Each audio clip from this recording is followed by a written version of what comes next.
Good, it's recording. In this video, I want to talk about Negroland. This is a part of history that's often neglected in the schools, or many just don't know about it. So I'm going to inform you about it, okay? Negroland. If you zoom in, I'm going to do that for you. You will see here, Kingdom of Judah. Or they call it the Ouija Slave Coast. Here's where the Portuguese came when they began their transatlantic slave trade. Kingdom of Judah. Does that come from the tribe of Judah? That's correct. Now, I'm going to give a bit of history lesson in this video. I'm going to go through it very quickly. And I'll begin over here. During the Old Testament times, after the death of King Solomon, the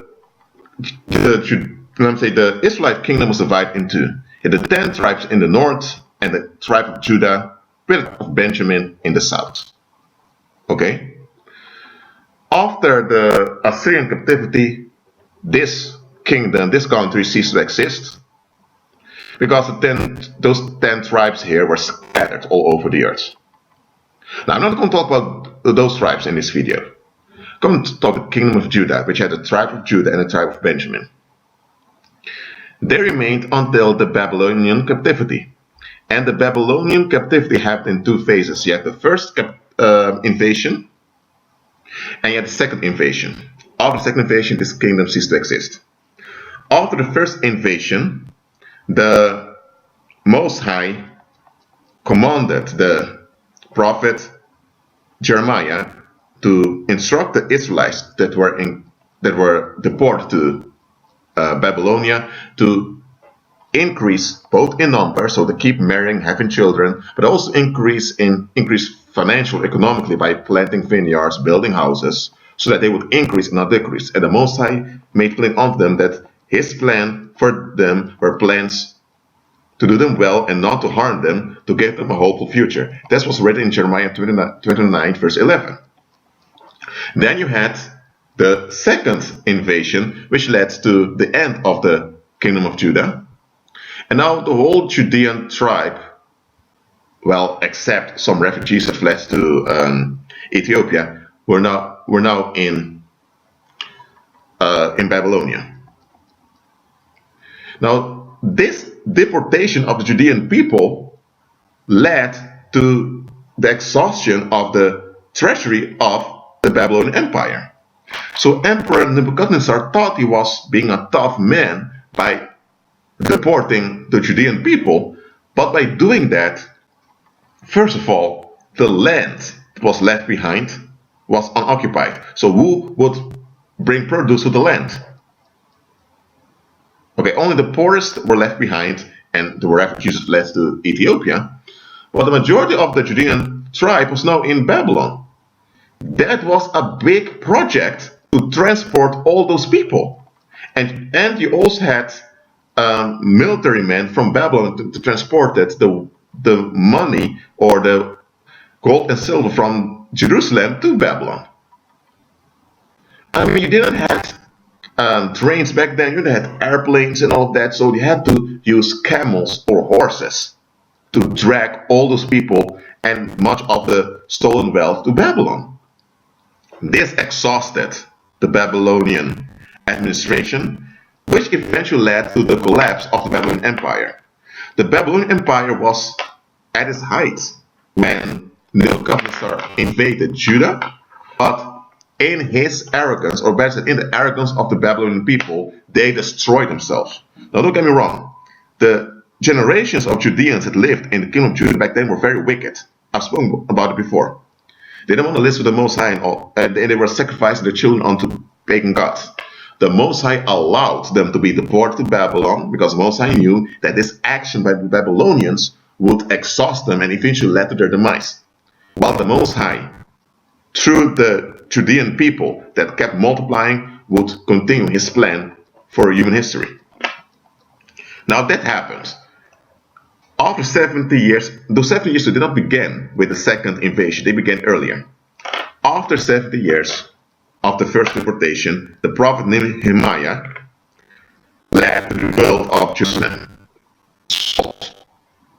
And by doing this later, the Judeans returned back to their homelands and they expelled the foreigners, because under the Medo-Persian Empire, each dynasty had their own territory and you had to remain in your own territory.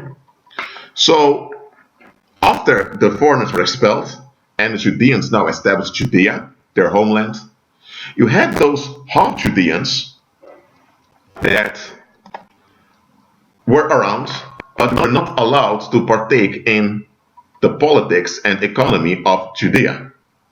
They became known as the Samaritans. Okay? Samaria was the capital of the former kingdom of Israel, which ceased to exist after the Assyrian captivity. So those Judeans, because the Judeans that returned to the land had to divorce foreign wives and leave their children with foreign wives behind, so all of them were gathered in the north and remained in the district of Samaria.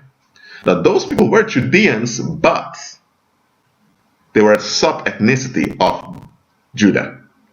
So the Judeans, or better said, Judeans in the south, did not want to consider the Judeans in the north as part of them. So you had ethnic conflict, or you said racial conflict between them. Not biological race, but based on ethnicity. When the Romans took over, or better said, before I go to the Romans, I need to explain the following. When the Medo-Persian Empire was taken over by Alexander from Macedonia, because remember that Macedonia was a kingdom yet, was kingdom already, but the Greeks had city-states all over the Mediterranean, and they also had colonies all over Europe. So the Greeks were more in number than the Macedonians. So King Philip of Macedonia took over the Greek city-states and he established the kingdom of Greece. So his alleged son, Alexander, who we know was a Nephilim, which means he wasn't really his son, Alexander, as king of Macedonia, took over the throne of Greece, as a king of Greece. And he used the Greek troops to invade the Medo-Persian Empire, and he established the Greek Empire. The Greek Empire didn't last for long, because Alexander of Macedonia, or Apollo, or Helios, however you want to call him, he died. His body died, at least. We know Nephilims don't really disappear, but okay. His human generals divided the Greek Empire in 4 parts, and it continued. But the Greek Empire, man, it was fragmented. Yet in Central Asia, yet Greek kingdoms were established, Greek dynasties. You had the Roman Republic, which was part of the Greek Empire because it was a Greek civilization also that wanted to expand further. So it became chaotic. But nevertheless, since Alexander of Macedonia, you have an Apollonistic world order, or heliocentric world order centered around him that rules the world. That world order is ruling the world right now too. It began in around 300 BC, but was finalized in 200 BC. And one of the generals of Alexander became the Pharaoh of Egypt, and they began to worship him as Serapis. So the worship of white people began right over there with the Greek Empire, because the overwhelming majority of the world's population was woolly haired with dark skin. White people, Caucasians, were a very tiny minority. Okay? Now, the Judeans were torn between the rivalries within the Greek Empire. So over time, many began to flee. But realize this, the whole world was now in a under heliocentric order. Before that, the pagans that ruled the world were in line with Egyptian gods. Now they were all centered around the Greek god Apollo. And the Greek elite ran the world. So where will you go to escape this Greek elite? Now, the majority of the world's population lived between Italy and Japanese island of Kyushu. Here's where most urban areas were. Here's where most cities were, most trades took place. There were some urban areas here also on the Western Hemisphere, but for the majority, the world took place between Italy and the Japanese island of Kyushu. Now, if you have tens of thousands of people fleeing from a political oppressive climate, where will they go? Well, India was an option, but, well, yet an Apollonistic king that ruled this, well, emperor that ruled this area over here, so that wouldn't be a good idea. Southeast Asia was under the shadow of the Chinese empire that emerged as another Apollonistic stronghold. And to go to the Americas meant you had to build many ships, and that would be quite risky for refugees. You also had the hurricane season also. So the Judeans, when they fled, they many went to Ethiopia. But Ethiopia also had their own dynasties and all of that. So what's the other option? To the west. This area around the Niger River, it was very thin populated. They had much fertile land. You were close to civilization. You only had to get on a ship, follow the shoreline, which would be back in the Mediterranean, and you could also be back to Judea.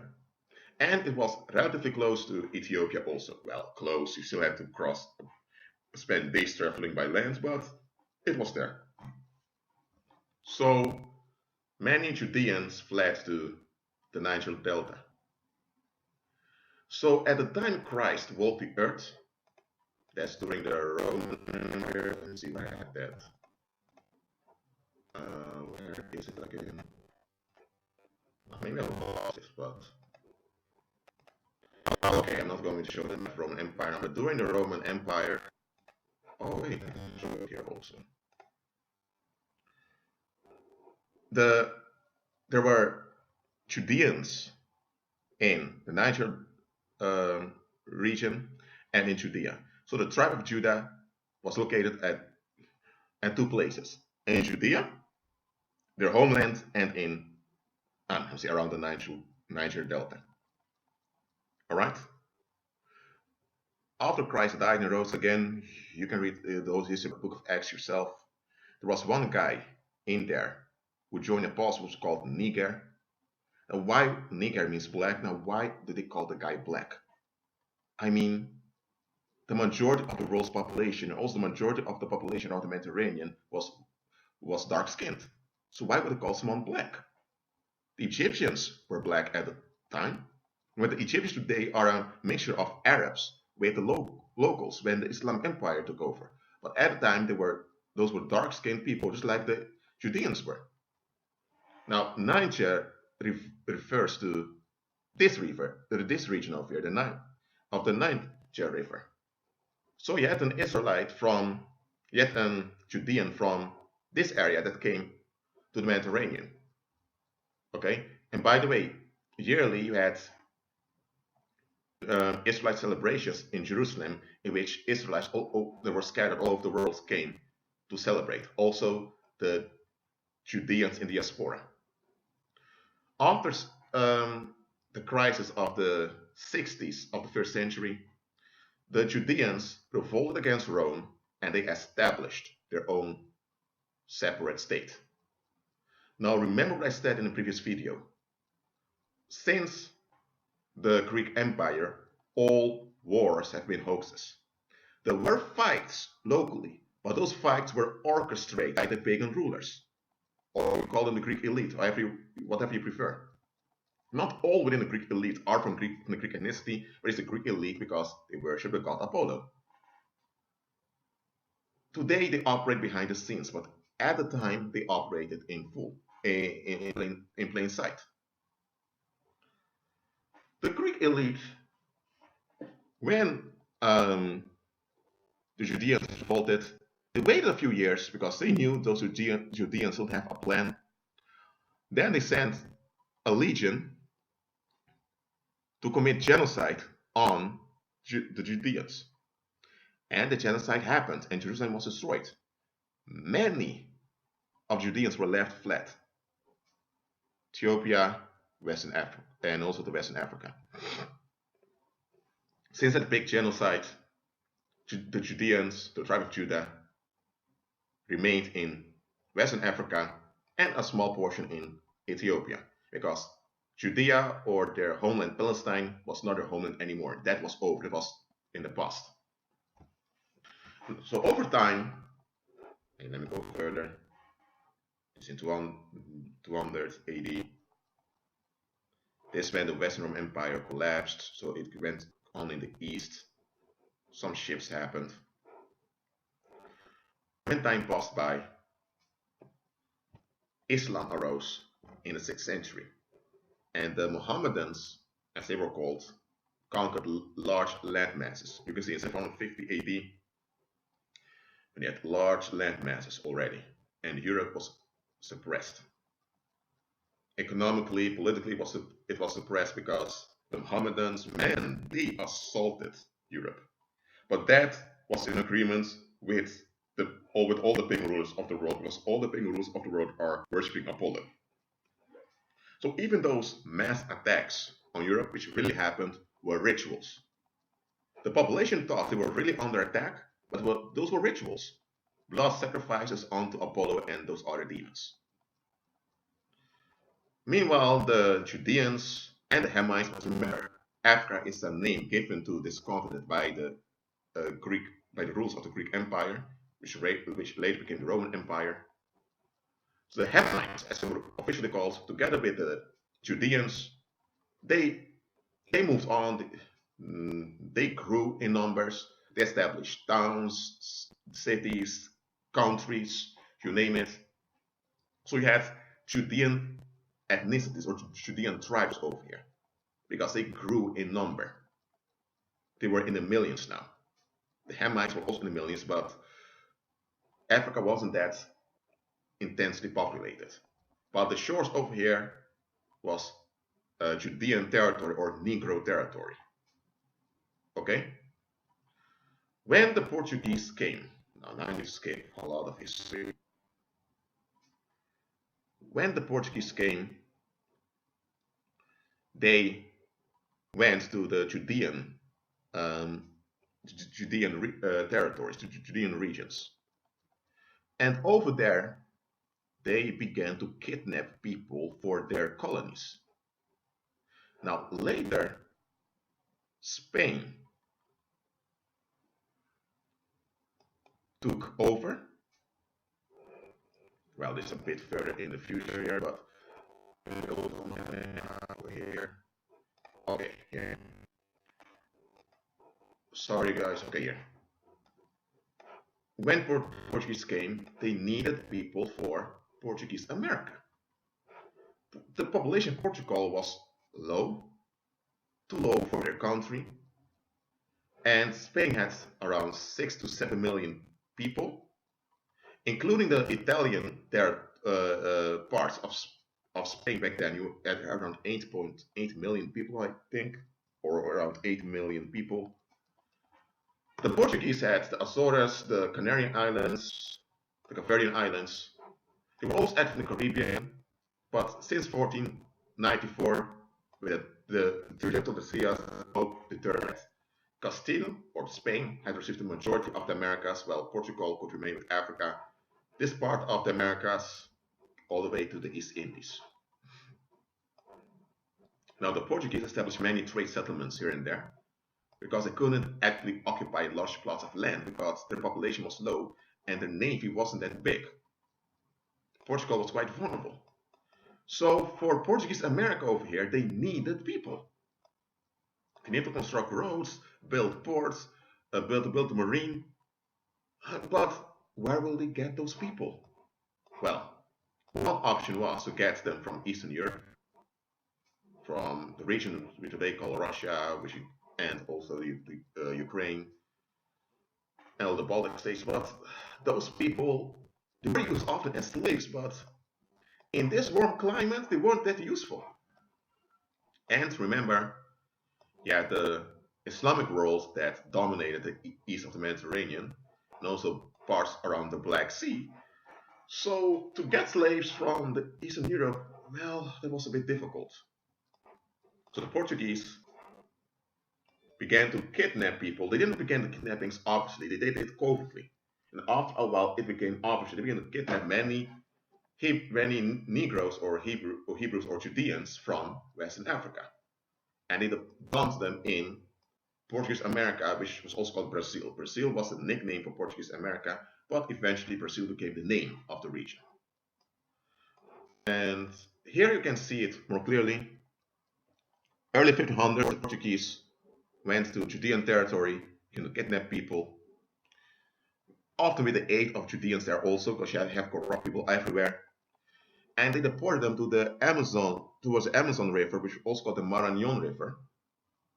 Spain gave the name Marañón, but they also called it Amazon, which refers to to Greek mythology. Remember, the pagan rulers of the world were the Greek god Apollo. But Spain, remember, Spain was not a country, it was a union of kingdoms, divided into two administrations, the Crown of Castile and the Crown of Aragon. Now, Spain established kingdoms in the New World.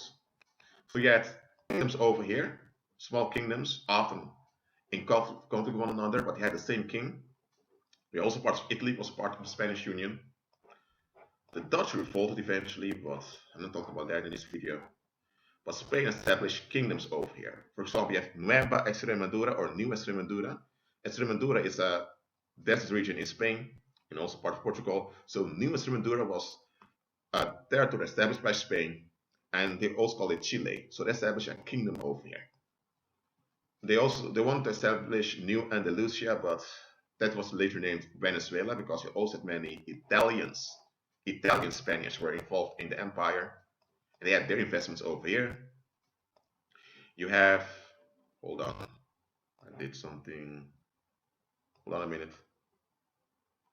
You also had the New Galicia over here, the Galicians, one of the Spanish kingdoms, also became active here. So the Spaniards needed work, needed labor for their kingdoms to maintain all of this. And as I mentioned in the previous video, the Spanish even extended all the way into East Asia.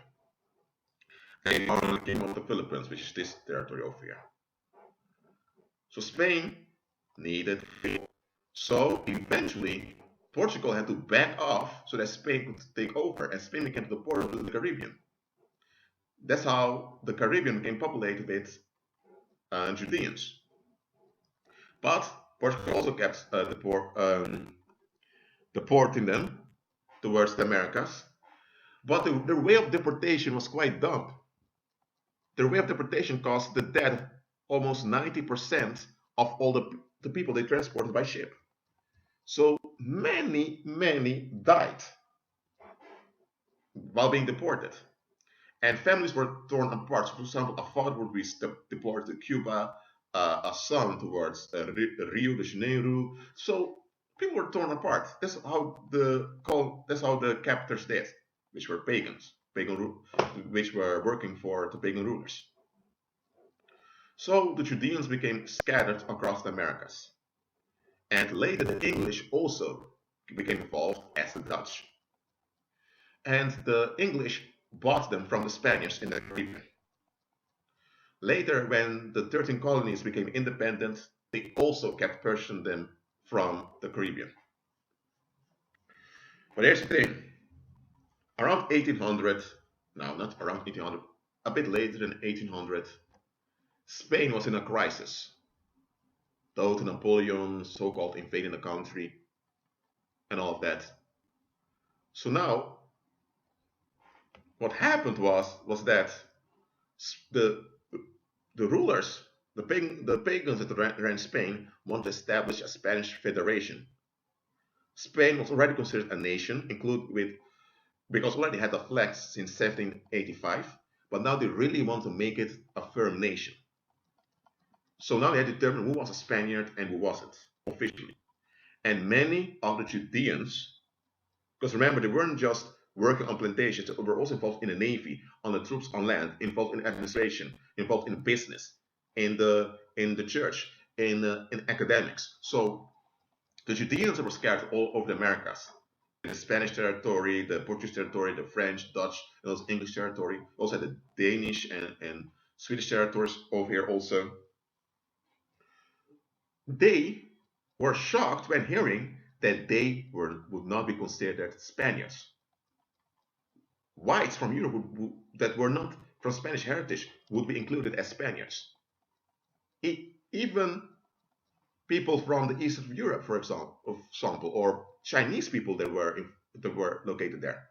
But the Judeans, whose labor structured the colonies in the Americas, they will be excluded.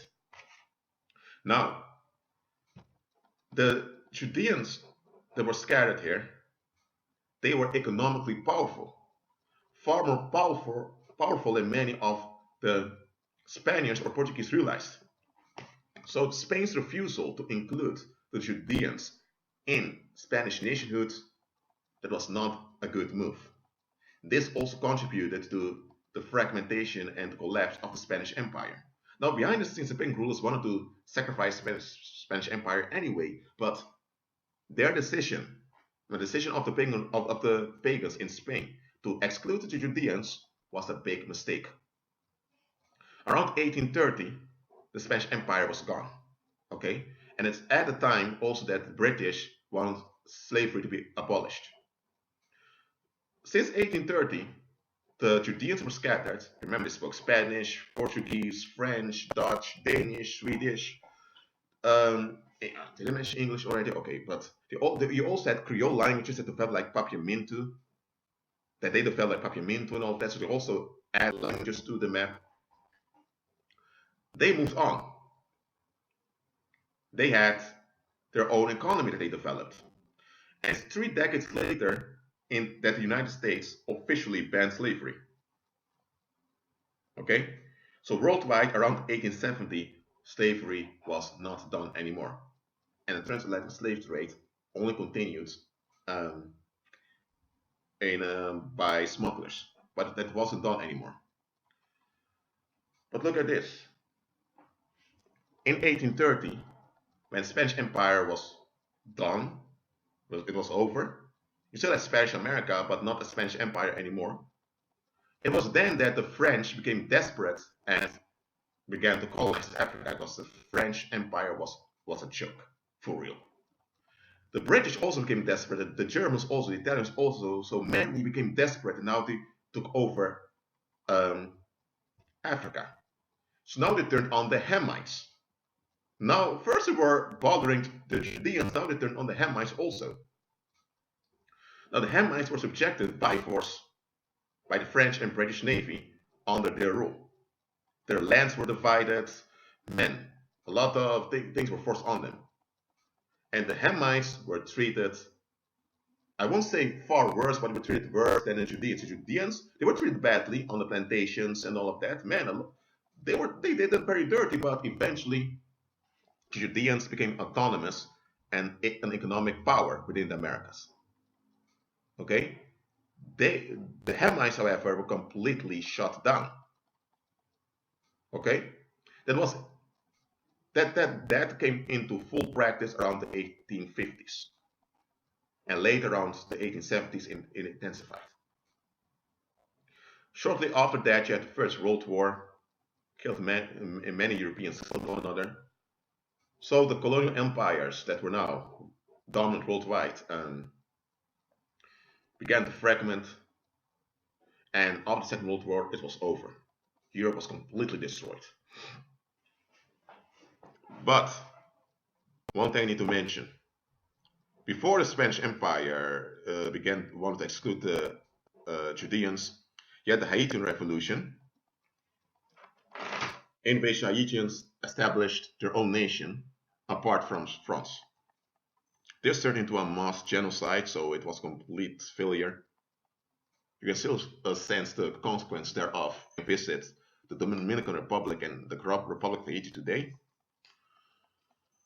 But apart from that, the Judeans had their own economy since the 1830s. Now they weren't that unified, but they were active amongst each other. Apart from the heliocentric white Western economy that dominated the world. So you had two economies that were dominant in the world. The Western economy, first through Spain and later also through Britain and France. Don't forget about the Dutch, but the Dutch were more exploitative than that. But okay. And you had the so-called black economy. And in the United States, this black economy flourished. But after the First World War, when Europe was, I won't say fragmented, but when France was completely done with. Britain also had internal struggles, also with Ireland. Well, in the 20s, Tulsa, Oklahoma was burned down by race riots from racist whites against the blacks. Tulsa, Oklahoma was called the Black Wall Street. Look this up for yourself. This crime has been denied a lot by historians. But here's the thing. Those racists who are worshippers of Apollo wanted the white economy to be the only economy. Why? Because they worship the beast, who's a white Greek god, right? There was one big problem with their action. The destruction of Black Wall Street, which caused a big shock in what you could call the black economy. Remember, blacks went all over the place. They even went to Japan. When Japan opened itself in the 1860s, they went to Europe, they went to China. You had those blacks everywhere. And with blacks, I mean those from Judean ethnicity. Okay? They were scattered in Americas. You had them everywhere. They had businesses, they had their own schools, they had their own universities.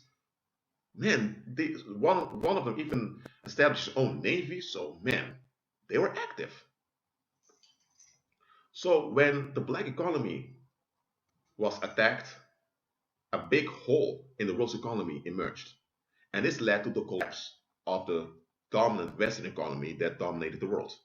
The local economies, like in China and all of that, were still standing kind of, even though they were also fragmenting. After the First World War, the Muslim Empire also, the Islamic Empire or the Ottoman Empire also ceased to exist. So understand that the attack on the black economy was a big mistake. And this attack led to people looking for a new leader. And many whites in America began to support the Nazi Party under the leadership of Adolf Hitler.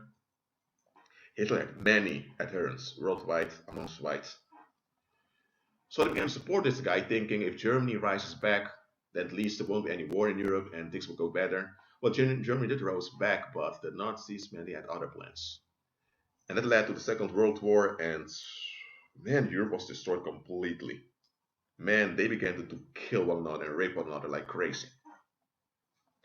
So the violence committed against the blacks earlier in the 1920s, it kind of returned back on the white leaders and stakeholders that allowed it to happen. It wasn't just the incident on Black Wall Street. Even before that, the blacks were constantly targeted by race riots, by mobs, by being lynched and all of that.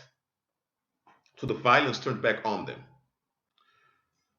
So okay, that's that. Then since the 1950s, you had the emergence of human rights and institutions and all of that.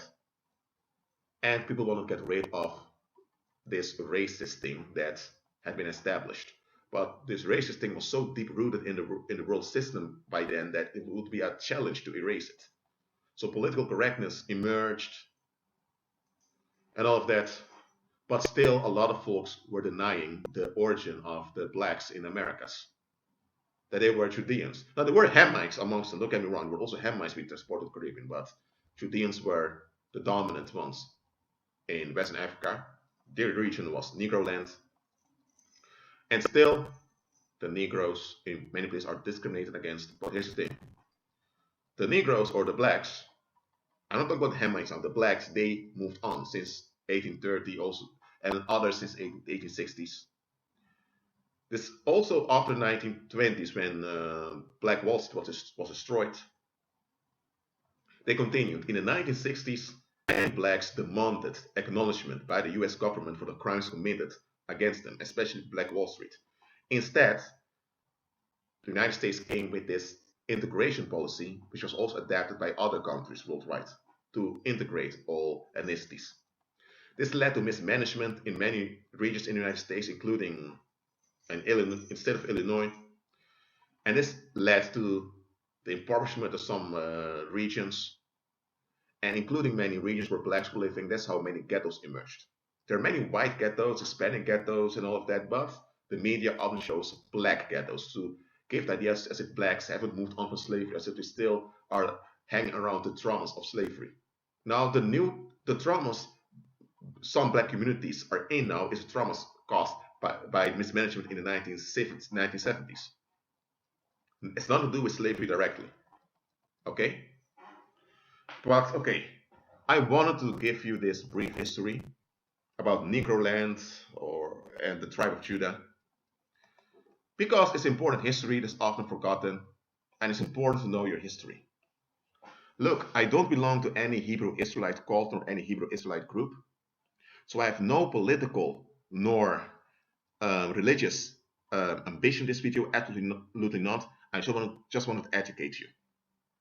Yes, blacks in Americas are from the tribe of Judah. Okay, they are from Israelite descent. Now what you now have in Americas are Judean ethnicities. You don't have the tribe of Judah anymore as in the first century that was located in both the Niger Delta and in Judea. Now you have Judean ethnicities scattered around the Americas. Okay? Now that's only the tribe of Judah. I haven't spoken about the other tribes, tribe of Gad, tribe of Levi, tribe of Benjamin, the tribe of Issachar. I haven't spoken about those other tribes. I only spoke about the Negroes or the Judeans. Okay? Now, it's important to know this history because then you will understand things far better. That's why, under white supremacy, they want the Judean ethnicities to think they're inferior. Because if they would realize the economic relevant potential they have, they would act upon it, and if they would do that, there would be nothing left of white supremacy. So the pagan rulers of the world now want to end cultural white supremacy on their own terms, while also empowering the Judean ethnicities into darkness. So many of those Hebrew Israelite movements out there are plots of the shadow government or the pagan rulers of this world. Those are part of an Apollonistic plot to turn the Israelite ethnicities under Antichrist rule. Because the open white supremacy rule can't work anymore. Now cultural white supremacy needs to end. And that's why the pagan rulers of the world turned on the Caucasians or so-called white population of Europe and the United States so that they would let go of cultural white supremacy.